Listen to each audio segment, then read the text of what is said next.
good morning, and happy Thanksgiving from Political Paula. I wanted to do a show today that was a little Political Paula incorrect because, as most of you know, the holidays are not my favorite time of the year. I come off of this great time at the Bay where, especially in September and October, I really get to relax and just chill, and there's no noise and no brouhaha and no Christmas commercials and all the crap that we have to deal with this time of the year. And then I come home and it's like boom, boom, boom. It's Thanksgiving, it's Christmas, it's New Year's, and it's just a whole bunch of crap. And I don't like it. I don't like it. Of course, when I was a kid, I loved it because I was a spoiled brat. And I'm going to be a guest on the singing chaplain Chris Adams' show, Hearts for Mutual Admiration, to discuss why Xmas disgusts me. Not Christmas. I love Jesus. I just don't like this Xmas thing, this what Christmas has become. But it's Thanksgiving. Let's not get ahead of ourselves like all the advertisers have. Let's talk about Thanksgiving and what it's supposed to be about. It's not supposed to be all about food, yet it seems to be. The actress Sarah Michelle Gellar, Buffy the Vampire Slayer, beautiful woman, married to Freddie Prinze Jr., has a good marriage, three beautiful kids. And she put something up on her page or did an interview where she said that on Thanksgiving Day she puts pictures of herself in like lingerie or bikinis to remind herself not to overeat on Thanksgiving. And everyone lost their minds. Oh my God, she's a horrible person. She's body shaming everybody. No, she's not. She's trying to keep herself in check on a day when some people eat like they're never going to eat again. And boy, I know this personally. I have hosted Thanksgiving dinners where I thought I had plenty of food and I was going to have leftovers, and I didn't have any leftovers. People come in their sweatpants and their extra large clothes. They unbutton themselves. I mean, come on. And Chris, you're going to love this one. I really hope you comment on this one. There are two deadly sins of the 7 that pertain to Thanksgiving: gluttony and sloth. Sloth, of course, is laziness. Not going out to get a job, refusing to work to put food on the table for your children, meaning that all of us have to try to feed your children. And yet look at what we do in this country on this one day of the year. We're supposed to be thankful for what we have. And yet I was just seeing an article where it says that the average American citizen will consume 4,500 to 6,500 calories today, on Thanksgiving Day alone. That's more calories than I consume in a week. And it is a ton more calories than you need to live. Whenever I talk about obesity on this show, people yell at me. I'm body shaming. You have to live. You have to eat in order to live. Yes. But believe me, and you know it, there are people out there who live to eat. And they eat a hell of a lot more than what they need to live. That's why obesity is such a terrible, terrible epidemic in our country, even among our children. And interestingly enough, among poor children. Because bad food is cheap. Good food is expensive. And parents who refuse to work to feed their children have to rely on the cheap shit. So their kids live on food that is not nutritional, is not good for them. And then the taxpayers like myself, my husband, and all of us who don't have children pay our school taxes in order to give the children in our community at least 2 healthy meals every day, breakfast and lunch. even in the summer, because parents just are refusing to feed their own children. That's the sloth part. And what is it about this gluttony? You know, over the summer, I saw the Coney Island hot dog competition where these people are stuffing hot dogs in their mouths. They're not tasting them. They're not enjoying them. They're dipping them in water, slobbering down for a trophy and some money. And then they're probably throwing up an hour later. Although I think that's against the rules, but they probably do. How insulting is that to people whose children go to bed hungry at night? That someone makes a contest out of wasted food. Those hot dogs that those people are stuffing into their mouths as fast as they can to win a prize. How many children could those hot dogs feed? It's disgusting to me. Wing eating contest, biggest cheeseburger in the world. Why? And think about the food we throw away. It breaks my heart to throw food away. I just had to throw romaine lettuce away. Perfectly good romaine lettuce. Because somebody contaminated it with E. coli. Now, I don't know if my lettuce was contaminated. I'm not a chemist. I can't test it. We just bought it on Monday. But the CDC said throw it away, so we threw it away. And it made me sad. It always makes me sad to throw good food in the trash because I think of the children, not their parents. I'm not feeding their parents. Their parents are irresponsible. If you can't feed your children, that's on you. But these children who are suffering and could make a meal out of that lettuce that I just threw away, and some of them might eat it whether it had E. coli or not because they're just so damn hungry. Think about that as you sit down to this buffet of excess today. Think about that. I am making Thanksgiving dinner, but I'm only making what my husband and I and our dog can eat. And now I'm going to get all the thumbs. Oh, you give your dog turkey? That could feed a child. No, see, my dog is my child.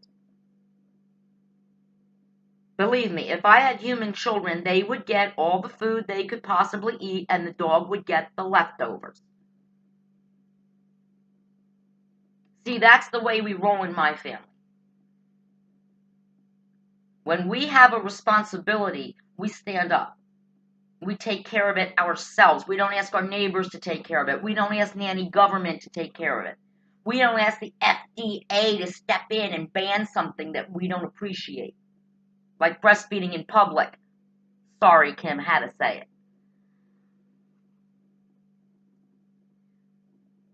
Gluttony is a sin. Eating more than you need to live while others are starving is a sin. Chris, are you with me on this? Singing chaplain. You don't need to eat until you have to unbutton your pants. Because you get to eat tomorrow. And there are children in this country who not only are not going to eat turkey and stuffing and dressing and gravy and cranberry sauce and pumpkin and pecan and sweet potato pies. They're not getting it today. They're also not going to eat tomorrow. No turkey sandwiches for them. Is that their parents' fault? Yes, it is. But in a sense, is it also our fault? Because we consume so much that we don't need when some have nothing. And we say that's perfectly fine. We work, we can afford it. Yeah, it's great. But do you really need to stuff yourself to the point of your belly exploding? If you have so much at your table that people are wearing sweatpants to Thanksgiving dinner, maybe think about a family you know.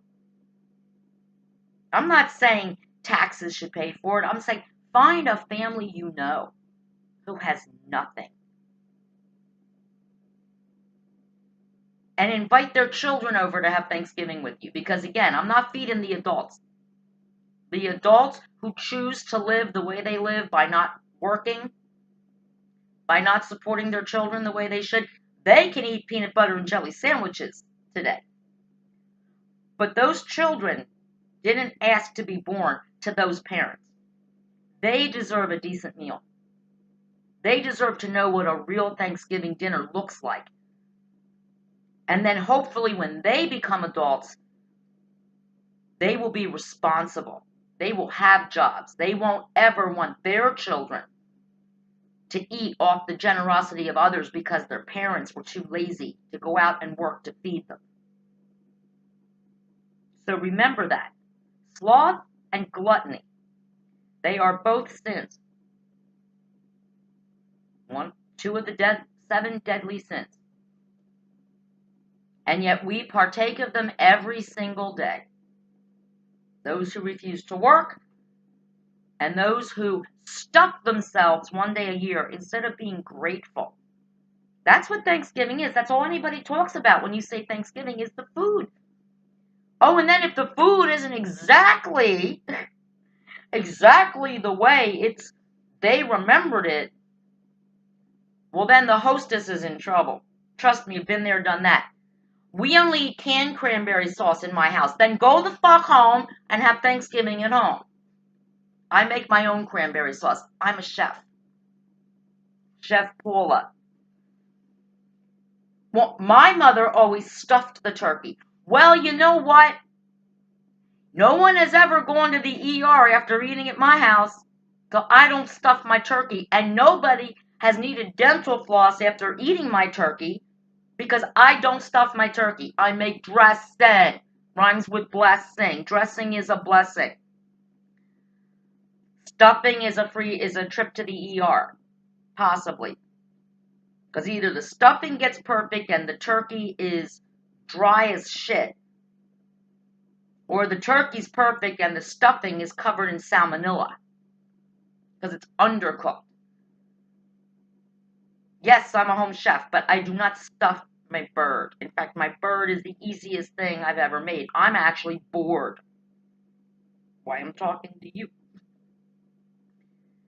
Thanksgiving dinner is one of the most boring dinners I make as a chef because I've been doing it for 20 plus years.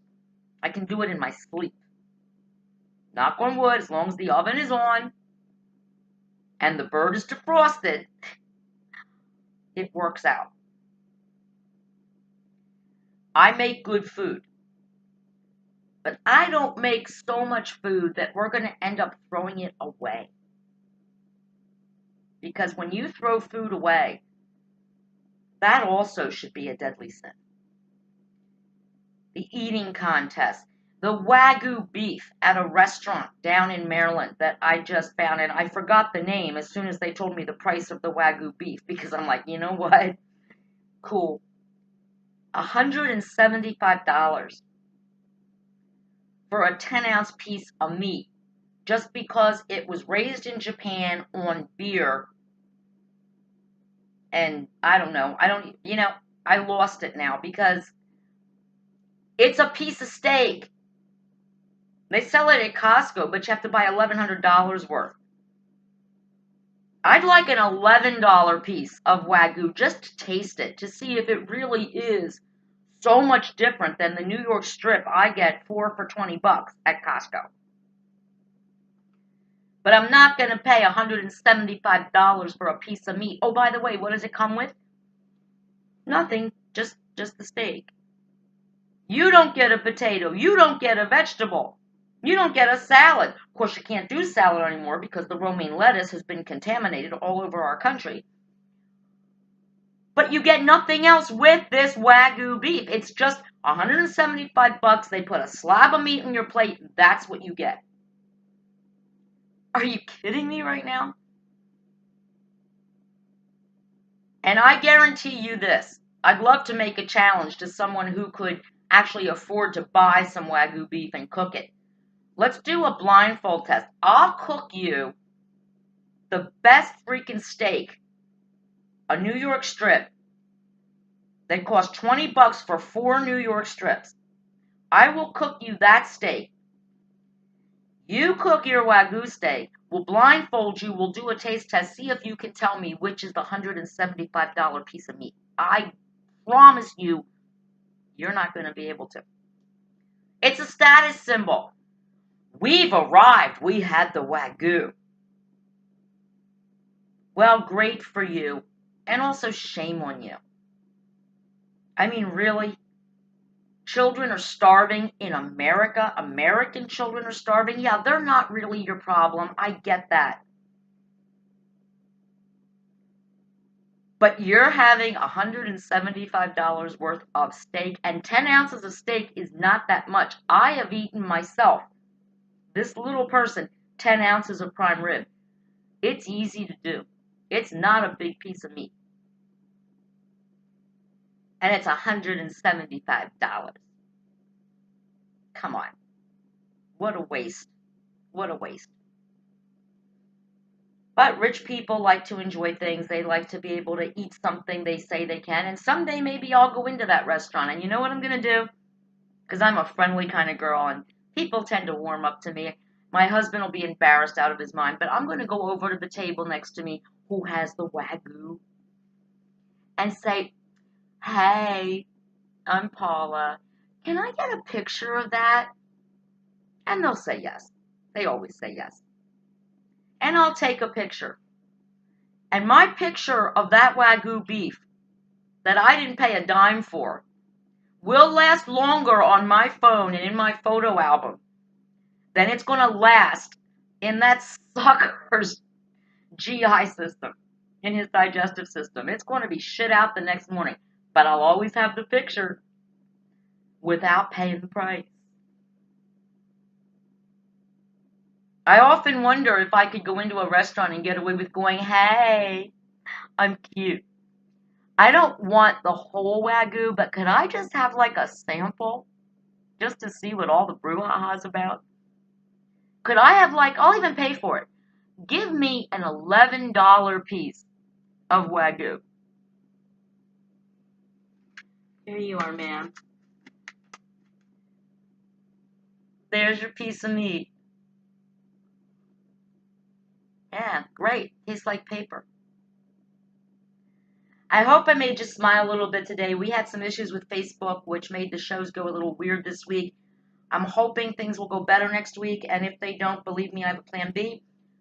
I want to wish you all a very happy Thanksgiving. Please, please, be with those you really care about. I'm spending the day with my two favorite people, my dog and my husband. Notice I said dog first. We have a quiet but a beautiful Thanksgiving. I have no stress because I have no time schedule. We eat when the food's done. I don't wake up at 2 in the morning to put a turkey in the oven. It's going to be a great day. And I hope you all have a good day too. And of course, I am always thankful for my family, for my good health, my husband's good health, our dog's good health, for all of our friends, especially new friends that we've just met in the past year, Angela and Bill. We hope to have a lot more fun in the coming new year.